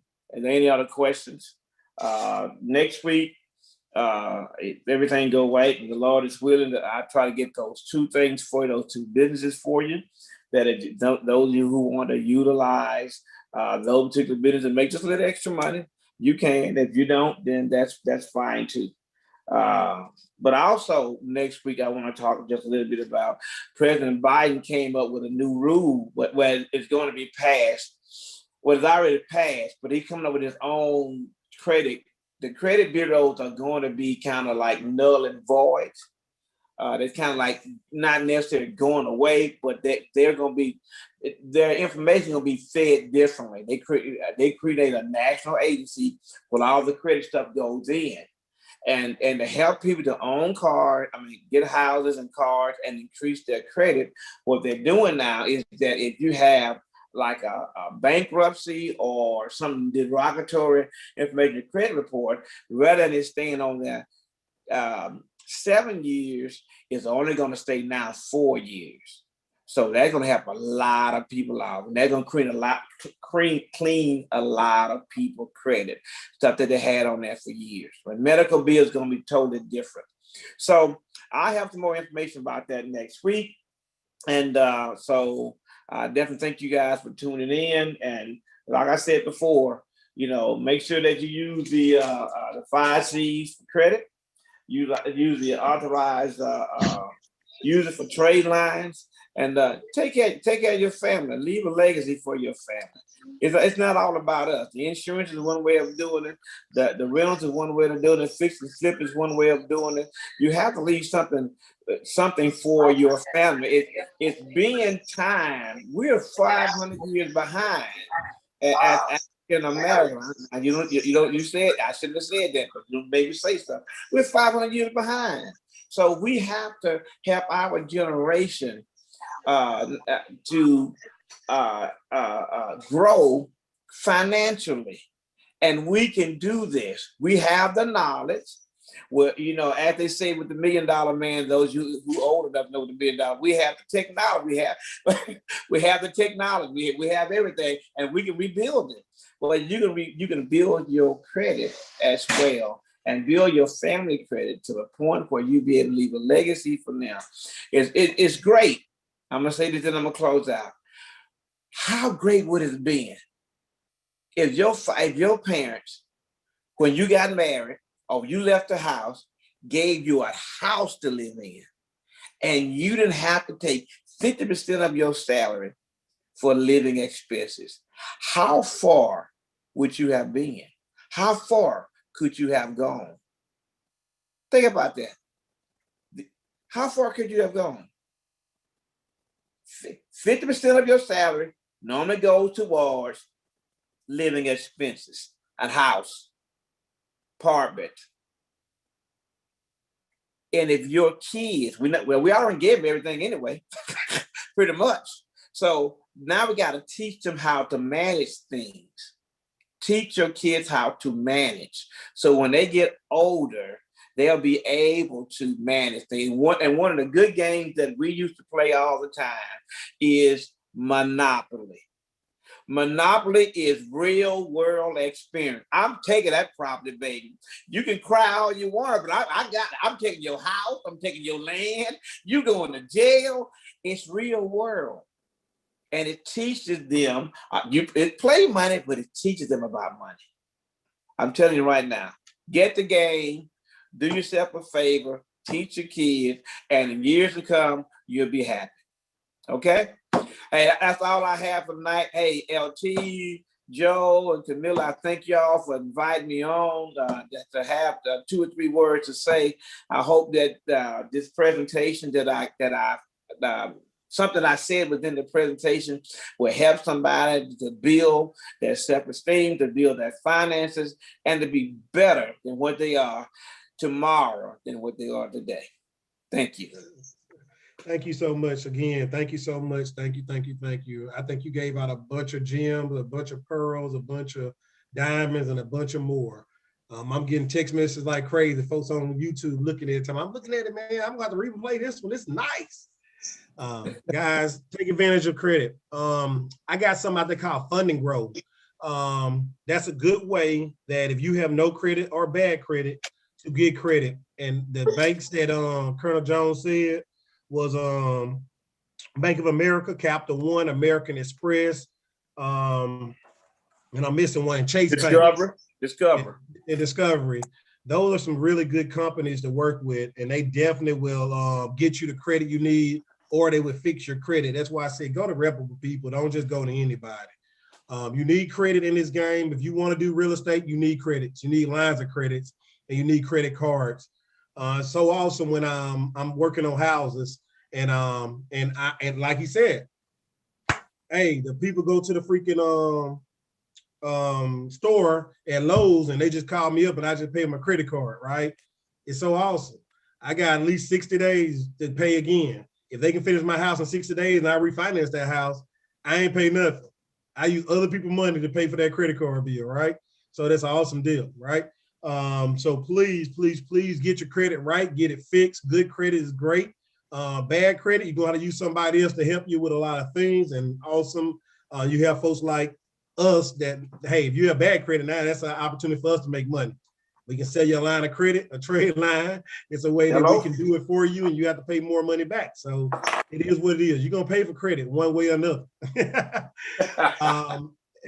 Now, so we got Miss Cynthia going to be teaching next week about insurance. She and how you can capitalize, and which you go ahead. I'm not going to steal your thunder. You can kind of give a little overview. Oh, you're fine. And I do accept your apology from earlier. Mr. Jones, that was good. I picked up some things. I did have a few questions, but sometimes I can get a little long-winded. But no, what my plan is to discuss another opportunity that I teach, educate individuals, especially my young people, my investors, and my business owners on opportunity to build and use your own private line of credit, so that if you do want to purchase, investments, properties, or whatever it may be, just another opportunity, another avenue so that you can leverage that cash flow back to you. Okay. I love it. I love it. I love it. I love it. Yes, yes, yes. Great. Hey, bring it on, Miss Cynthia, because I want to hear it. Okay.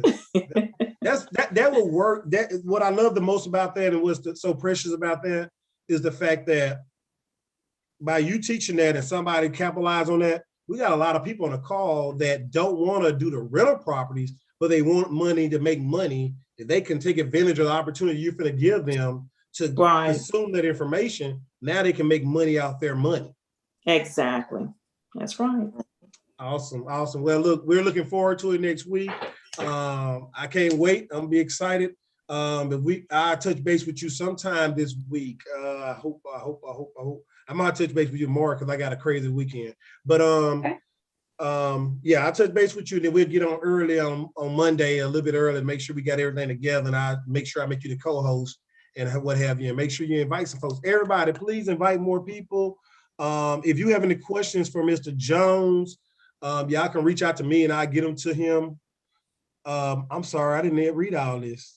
Credit is not bad, just need to know knowledge, use wisely. Okay, 5 C's, awesome. I always wait till last minute to do this, huh? Yes, Steve. Yeah, very awesome presentation. We must talk. All right, yeah. So good number, accolades, no questions out here for you.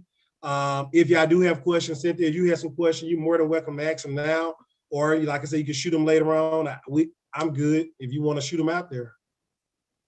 Well, one question I had, it sounds like you, Mr. Jones, and you can correct me, were you talking more about your personal credit and being a personal guarantee on those, or more so on the business side? Because those numbers were more of personal versus your business credit numbers, because there is a difference. And that's probably something you can talk about another night. Okay. Maybe I can take 5 minutes of your time next week and kind of explain. Okay. Yeah. I think definitely he came from the personal side. I think everything he was talking about from personal side, it wasn't the business line. We had that a couple of weeks ago with Mr. Holmes. Okay. Business line. Okay. But like I said, I don't know if you ever heard of Fund and Grow. Fund and Grow, I have not. FUND and Grow, GROW. That's who I got. My mom on the line right now too. I got $100,000, $99,700 line of credit with them when I first started one of my business. And I mean, you pay money into it. You can either pay it monthly. You can pay it 1 month, and they're gonna give you a credit card and use their credit card to pay it off. But basically, it's right about $4,000 to do it, and they're gonna give you up to from $100,000 up to $250,000 line of credit. And that's why I brought my mama, because she was on there to help me out to get the other line of credit. But it's a little bit going back and forward. And I was in active duty military, and I was active duty doing this and doing too much. And I just didn't want to manage her account and my account. So I just did my account. And I only did 3 runs and got $99,700 with 3 runs. So I didn't even do the last run. I had one more run to do. I was just like, I'm tired of going back and forth with the paperwork. But I mean, $100,000 that I held for good for a business. And it was a brand new business. Then I had to wait the 2 years. Then I had to do all the tax returns. Then I had to do all the bank account showing. All I had to do was just pay the money, and they gave me the money.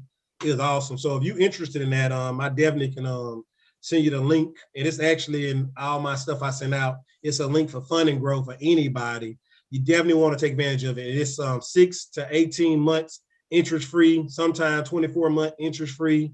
I remodeled a whole house that burnt out using Fund and Grow, done it in like 9 months, and paid monthly the minimum. And then at the end, I refinanced the house, paid all my credit cards off that I was using, and got the points and everything. I mean, it was awesome. So, business credit. What you got, Cint? Oh, no, that's it. That's it. Thank you. All right. Anybody else have any questions? I don't want to shy y'all from questions. I mean, we got time for him. He's still there. He ain't run away. He ain't say, I'm out of here. What question y'all got? We want to ask you a question. Go ahead, Jonathan.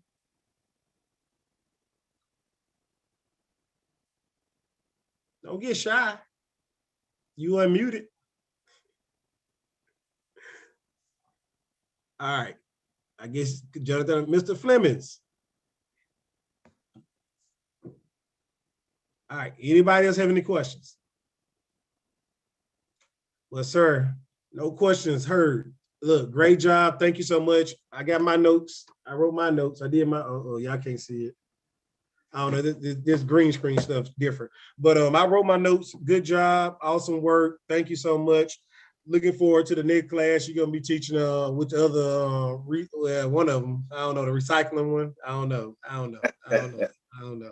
We'll talk. We'll figure out which one the next one you can go with.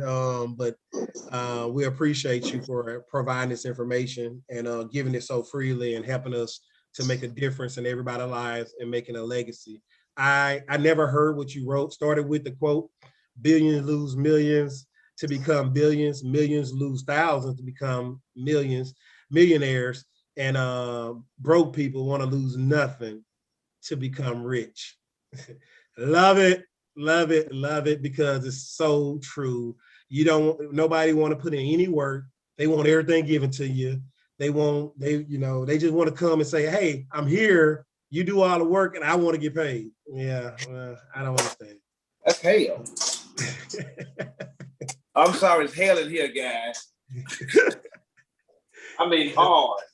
Yeah, it's crazy. It's crazy. I mean, even with the real estate game, and for everybody on, the most important thing is that you learn and work with someone in the real estate business, not to think somebody's going to do the work for you if you partner with them. You can't make all the money by working with me and I do the work. I just want to put that out there to everyone. You can't make the money with Joe if Joe doing the work and you just come and say, "I want to work." No, you're going to have to do the leg work and you got to learn for yourself how it works, but you got a mentor, a coach keeping you from making as many mistakes. We're working on a plan. We're getting it closer together. I promise you, I'm spending a lot of hours trying to make this thing sweet and reasonable for everyone that wants to partner with us. I apologize, but I got to get off the line, okay? Thank you. Go ahead. Have a good night. Good night. So for all y'all that looking for to join us in mentorship, we're trying to make it a sweet deal for everyone. We want you to be successful, and we want you to understand the concept. And I know I had someone ask me about private lending, want to do it. I got the numbers together. I just want to do a full presentation to you. I don't want to rob you by just saying, "Hey, here's what we're going to do." I want to do a presentation so I can show you how you earn money on your money when you make money. So I had a few people come and say they're ready to be private lenders. That's awesome. That's great. And we want to take advantage of the opportunity to help you make more money off your money. We have some people that already came and said they want to start investing now and they're ready to partnership. And I even had some people send me addresses of houses they already found and just asking what's the next step. And I just gave the information out not because I don't have all my stuff together on my numbers. I shouldn't hinder you that's taking action. So if you're taking actions, I want you to win. All right. I'm going to help you if I can. I do want to get paid off of it sooner or later, but I need to have my stuff together. And I'm going to keep working to get my stuff together so that, hey, when you come back the next time, maybe then I can present an opportunity to you that works for both of us. So thank you for staying on this long. I hope y'all got a lot of gems. I hope you're taking notes. We're going to keep this thing rolling. And anybody on this call that want to teach a class and give some knowledge out there, just let me know so we can schedule to go. We're going to keep doing the real estate thing. And that's the thing I wanted to say too.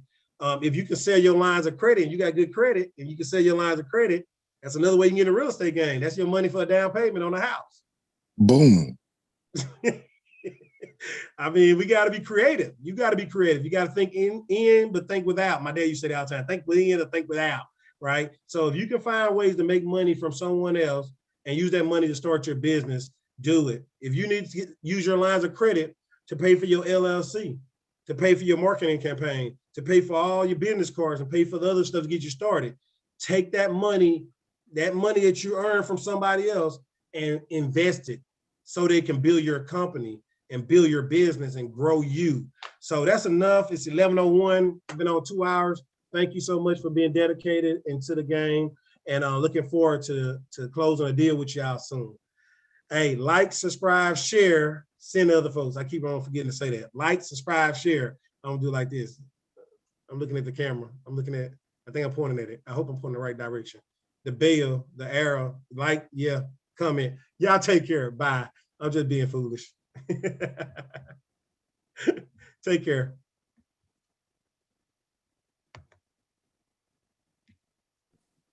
Williams. Yes, ma'am. Hey, what do you want? Do you want to just email me or do you want to exchange numbers? What do you want to do? However you want to do it.